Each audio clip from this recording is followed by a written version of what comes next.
ನಮಸ್ಕಾರ ಸ್ನೇಹಿತರೆ, ಈಗಲೇ ಎಸ್ಗೆ ಸ್ವಾಗತ. ಇವತ್ತಿನ ವಿಡಿಯೋ ಟಾಪಿಕ್ ಬಂದು ಸ್ಕೈ ಡೆಕ್ ಮತ್ತು ಏರ್ಪೋರ್ಟ್. ಸೊ ಲಾಸ್ಟ್ ಒಂದು 3-4 ತಿಂಗಳಿಂದ ತುಂಬ ಹಾಟ್ ಟಾಪಿಕ್ ಆಗಿರುವಂಥ ಈ ಎರಡು ಪ್ರಾಜೆಕ್ಟ್ಸ್ ಬಗ್ಗೆ ನಾವು ಇವತ್ತು ಒಂದು ಕ್ಲಾರಿಟಿ ಅಥವಾ ಒಂದು ಏನಂತೀವಿ ಪ್ರಾಜೆಕ್ಟ್ ಯಾವ ಬೆಂಗಳೂರಿನ ರೀಜನ್ಗೆ ಹೋದರೆ ಸೂಕ್ತವಾಗಿರುತ್ತೆ, ಯಾವ ರೀಜನ್ಗೆ ಹೋಗ್ಬೋದು ಅಂತ ಈ ವಿಡಿಯೋದಲ್ಲಿ ಒಂದು ಕ್ಲಾರಿಟಿ ಕೊಡೋಣ ಅಂತ ಈ ವಿಡಿಯೋ ಮಾಡ್ತಾ ಇದ್ದೀವಿ. ಸೊ ವಿಡಿಯೋನ ಶುರು ಮಾಡೋಣ ಬನ್ನಿ. ಸೊ ಮೊದಲಿಗೆ ಈ ಎರಡು ಪ್ರಾಜೆಕ್ಟ್ ಡೀಟೇಲ್ಸ್ನ ತಿಳ್ಕೊಳ್ಳೋಣ. ಸೊ ಸ್ಕೈ ಡೆಕ್ ಬಂದು ಒಂದು 250 ಮೀಟರ್ ಟಾಲ್ ಟವರ್, ಅಂದರೆ ಒಂದು ಏನಂತಾರೆ ವಾಚ್ ಟವರ್ ಅಂತಲೇ ಅನ್ಬೋದು. ಸೊ ಆ ರೀತಿಯಾದ ಒಂದು ಟವರ್ ಮಾಡಿ ಅದನ್ನು ಬೆಂಗಳೂರಿಗೆ ಒಂದು ಇವಾಗ ಏನಂತಾರೆ ಮಾಡರ್ನ್ ಟೂರಿಸ್ಟ್ ಸ್ಪಾಟ್ ಮಾಡಬೇಕು ಅಂತ ಡಿ ಕೆ ಶಿವಕುಮಾರ್ ಅವರು ಒಂದು 4-5 ತಿಂಗಳಿಂದ ಅನೌನ್ಸ್ ಮಾಡಿದ್ರು. ಏನಂತಂದರೆ ಬೆಂಗಳೂರಲ್ಲಿ ಇರುವಂಥ ಟೂರಿಸ್ಟ್ ಪ್ಲೇಸ್ಗಳೆಲ್ಲ Bengaluru palace, Vidhana Soudha, Cubbon park, Lalbagh, ಅದಾದಮೇಲೆ ಹಲವಾರು ದೇವಸ್ಥಾನಗಳು. ಸೊ ಈ ದೇವಸ್ಥಾನಗಳು ಅಥವಾ ಈ ವಿಧಾನಸೌಧ, ಬೆಂಗಳೂರು ಪ್ಯಾಲೇಸು ಇದ್ಯಾವುದು ನಮ್ಮ ಈಗಿನ ಜನ್ರೇಷನ್ ಅವ್ರು ಕಟ್ಟಿರೋದಲ್ಲ, ಈಗಿನ ಮಾಡರ್ನ್ ಆರ್ಕಿಟೆಕ್ಚರ್ಗೂ ಅದು ಸೇರಲ್ಲ. ಸೊ ಈಗಿನ ಜನ್ರೇಷನ್ ಅವರು ಕಟ್ಟಿರೋದು ಅಥವಾ ಒಂದು ಐಕಾನಿಕ್ ಬಿಲ್ಡಿಂಗ್ ಯಾವುದೂ ಇಲ್ಲ. ಸೊ ಆ ರೀತಿಯಾದ ಒಂದು ಐಕಾನಿಕ್ ಬಿಲ್ಡಿಂಗ್ ಮಾಡಿ ಅದಾದ ನಂತರ ಪೂರ್ತಿ ಈ ಕಡೆ ಸೌತ್ ಇಂಡಿಯಾದಲ್ಲಿ ಒಂದು ಟಾಲ್ ಟವರ್ ಮಾಡಬೇಕು ಅಂತ ಈ ಪ್ರಾಜೆಕ್ಟ್ ಮಾಡಬೇಕು ಅಂತ ಕೈಗೆ ತೊಗೊಂಡಿದ್ದಾರೆ. ಸೊ ಇದ್ರ ಥೀಮ್ ಬಂದು banyan tree. So Bengaluru famous ಆಗಿರೋದು ಗಾರ್ಡನ್ ಸಿಟಿ ಆಗಿ ಅದಾದ ನಂತರ ತನ್ನ ಗ್ರೀನರಿಗೆ ಫೇಮಸ್ ಆಗಿರೋ ಬೆಂಗಳೂರಲ್ಲಿ ಒಂದು ವಾಚ್ ಟವರ್ ಅಥವಾ ಒಂದು ಸ್ಕೈ ಡೆಕ್ ಒಂದು ಬ್ಯಾನಿಯನ್ ಟ್ರೀ ಥೀಮಲ್ಲಿ 250 ಮೀಟರ್ ಟಾಲ್ ಟವರ್ ಮಾಡಬೇಕು ಅಂತ ಡಿ ಕೆ ಶಿವಕುಮಾರ್ ಅವರು ಅಂದಿದ್ರು. ಸೊ ಇನ್ನು ಏರ್ಪೋರ್ಟ್ ಬಗ್ಗೆ ನಾವು ಆಲ್ರೆಡಿ ನಮ್ಮ ಚಾನಲಲ್ಲಿ ಆಲ್ಮೋಸ್ಟ್ 2-3-4 ವಿಡಿಯೋ ಮಾಡಿದ್ದೀವಿ ಇನ್ ಡೀಟೇಲ್ ಆಗಿ. ಸೊ ಆ ವಿಡಿಯೋಸ್ನ ನೀವು ಹೋಗಿ ನೋಡಿ, ಅಲ್ಲಿ ನಾವು ಇನ್ ಡೀಟೇಲ್ ಆಗಿ ಅಲ್ಲಿ ಬರ್ಬೋದು, ಇದ್ರ ಪ್ರಾಜೆಕ್ಟ್ ಅವಶ್ಯಕತೆ ಅವೆಲ್ಲ ಆ ವಿಡಿಯೋದಲ್ಲಿ ಎಕ್ಸ್ಪ್ಲೇನ್ ಮಾಡಿದ್ದೀವಿ. ಹೋಗಿ ಆ ವಿಡಿಯೋ ಚೆಕ್ಔಟ್ ಮಾಡಿ. ಸೊ ಇವಾಗ ಈ ಪ್ರಾಜೆಕ್ಟ್ಸು ಎಲ್ಲಿ ಬರ್ಬೋದು, ಏನಕ್ಕೆ ಬರ್ಬೋದು, ಎಲ್ಲಿ ಬಂದರೆ ಚೆನ್ನಾಗಿರುತ್ತೆ ಅಂತ ಡಿಸ್ಕಸ್ ಮಾಡೋಣ ಬನ್ನಿ. ಸೊ ಮೊದಲಿಗೆ ಸೆಕೆಂಡ್ ಇಂಟರ್ನ್ಯಾಷನಲ್ ಏರ್ಪೋರ್ಟು 2 ಮೇನ್ ಚರ್ಚೆ ಆಗ್ತಾ ಇರೋ ಪ್ಲೇಸಸ್ ಬಂದು ಹಾರೋಹಳ್ಳಿ, ಅದಾದ ನಂತರ ನೆಲಮಂಗಲ. ಸೊ ನೆಲಮಂಗಲದಲ್ಲಿ ಆಗುತ್ತೆ ಅಂತ ನಾವು ವಿಡಿಯೋ ಮಾಡಿ ಹಾಕಿದ್ದೀವಿ. ಸೊ ಅದು ಐಡೆಕ್ ಅವರು ನೆಲಮಂಗಲ ಸೂಕ್ತವಾದ ಜಾಗ, ಅದಾದ ನಂತರ ಅಲ್ಲಿ ಅವಶ್ಯಕತೆ ಇದೆ ಏರ್ಪೋರ್ಟ್ಗೆ ಅಂತ ಅವರು ಏನಂದಿದ್ದಾರೆ, ಒಂದು ರಿಪೋರ್ಟ್ನ ಕೊಟ್ಟಿದ್ದಾರೆ. ಸೊ ಆ ರಿಪೋರ್ಟಲ್ಲಿ ಏನಿದೆ, ಏನಕ್ಕೆ ನೆಲಮಂಗಲ ಸಜೆಸ್ಟ್ ಮಾಡಿದ್ದಾರೆ ಅಂತ ನಾವು already Nelamangala for second international airport ಅಂತ ಒಂದು ವಿಡಿಯೋ ಮಾಡಿದ್ದೀವಿ, ಅದನ್ನು ಚೆಕ್ಔಟ್ ಮಾಡಿ. ಸೊ ನೆಲಮಂಗಲದಲ್ಲಿ ನಮಗೆ ಏರ್ಪೋರ್ಟ್ ಬಂತು ಅಂದರೆ ಸೊ ಇನ್ನು ಸ್ಕೈ ಡೆಕ್ ಎಲ್ಲಿ ಬರ್ಬೋದು ಅಂತ ಯೋಚನೆ ಮಾಡಿದ್ರೆ, ಸೊ ಮೊದಲಿಗೆ 4 ಜಾಗನ ಫೈನಲೈಸ್ ಮಾಡಿದರು.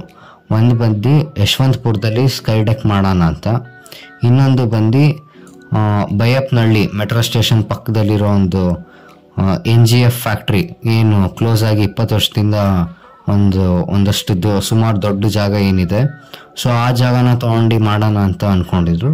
ಅದಾದ ನಂತರ ಕೋರಮಂಗಲ ವೈಟ್ ಫೀಲ್ಡ್, ಇಲ್ಲಿ ಸ್ಕೈ ಡೆಕ್ ಮಾಡೋಣ ಅಂತ ಫಸ್ಟ್ 4 ಜಾಗನ ಡಿಸೈಡ್ ಮಾಡಿದರು.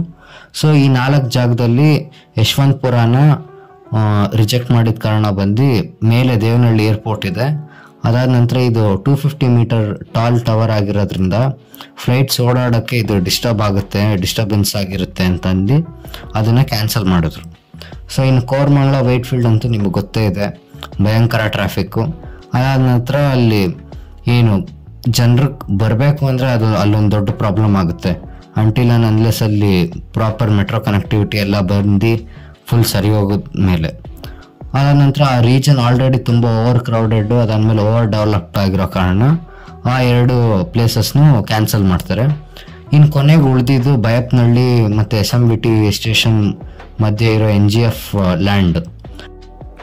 ಸೊ ಈ NGF ಜಾಗನ ಪರಿಸರ ಪ್ರೇಮಿಗಳು ಈ ಜಾಗನ ಮುಟ್ಟಬೇಡಿ, ಇದನ್ನು ಒಂದು ಕಬ್ಬನ್ ಪಾರ್ಕ್ ಮತ್ತು ಲಾಲ್ಬಾಗ್ ರೀತಿಯಾದ ಒಂದು ಉದ್ಯಾನವನ ಮಾಡಿ, ಅದಾದ ನಂತರ ಇಲ್ಲಿ ಸೈಕ್ಲಿಂಗ್ ಟ್ರ್ಯಾಕು, ಅದಾದ ನಂತರ ಸಣ್ಣ ರಸ್ತೆ ವಾಕಿಂಗ್ ಟ್ರ್ಯಾಕ್ನ ಮಾಡಿ.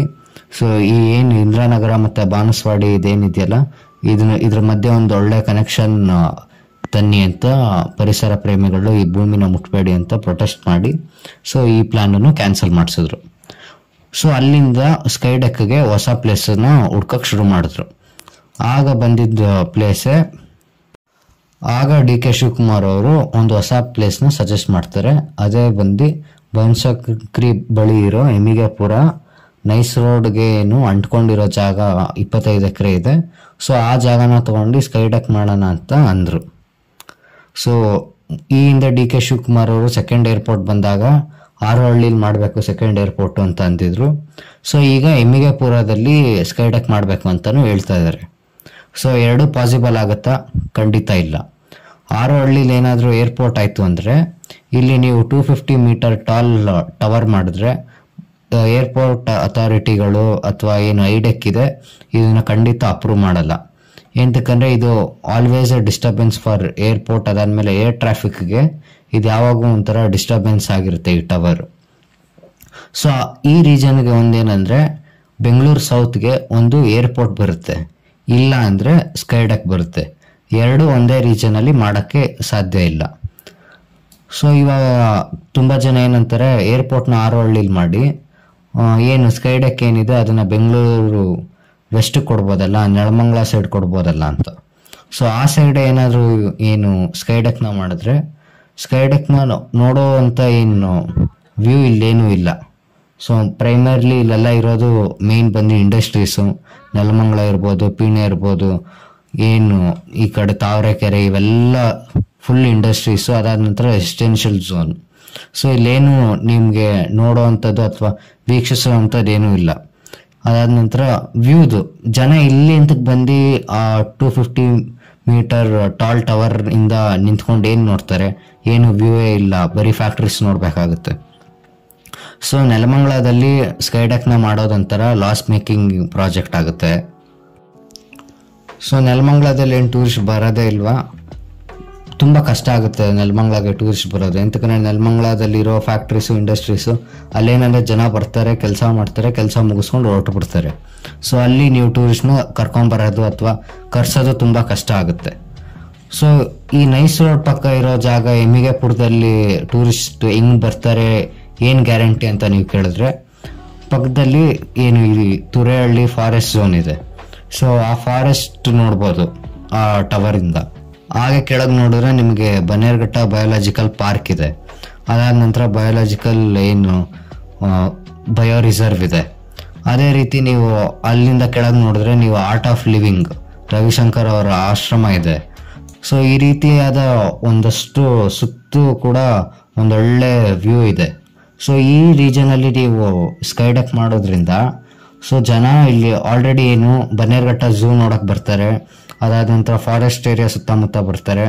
ಆಮೇಲೆ ಆರ್ಟ್ ಆಫ್ ಲಿವಿಂಗ್ ಆಶ್ರಮಕ್ಕೆ ತುಂಬ ಜನ ಫಾರಿನರ್ಸು ಅಲ್ಲಿ ಏನು ಸ್ಪಿರಿಚುವಲ್ ಇದನ್ನು ನೋಡಬೇಕು ಅಂತ ಎಷ್ಟೊಂದು ಜನ ಬರ್ತಾರೆ. ಸೊ ಆ ಜನ ಎಲ್ಲ ಈಸಿಯಾಗಿ ಇಲ್ಲೊಂದು ಸ್ಕೈ ಡೆಕ್ ಇದೆ, ಒಂದು ಅಟ್ರಾಕ್ಟಿವ್ ಪ್ಲೇಸ್ ಅಂತ ಅನಿಸಿದ್ರೆ ಆರಾಮಾಗಿ ಆ ರೀಜನ್ಗೆ ಬರ್ತಾರೆ.